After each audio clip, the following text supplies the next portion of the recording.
Hello বন্ধুরা, স্ক্রিনের ছবিতে তোমরা দুটি বাচ্চা ও তাদের মাকে দেখতে পাচ্ছ। এখন তোমাদেরকে ভালো করে দেখে বলতে হবে এখানে বাচ্চাটির আসল মাকে।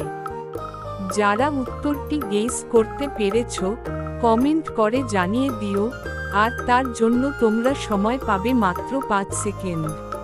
5, 4, 3, 2, 1. কি বন্ধুরা, তোমরা কি উত্তরটি গেস করতে পারলে? যারা উত্তরটি গেস করতে পেরেছ তারা ভিডিওতে লাইক করে দিও, আর যারা পারোনি তাদেরকে আমি বলে দিচ্ছি। এখানে 1 নম্বরে থাকা মহিলাটি বাচ্চাটির আসল মা। কেননা তোমরা যদি লক্ষ্য করো তাহলে দেখবে মহিলাটির গলার চেইন আর বাচ্চাটির গলার চেইন একই রকম, আর এতেই বোঝা যায় 1 নম্বরে থাকা মহিলাটি বাচ্চাটির আসল মা।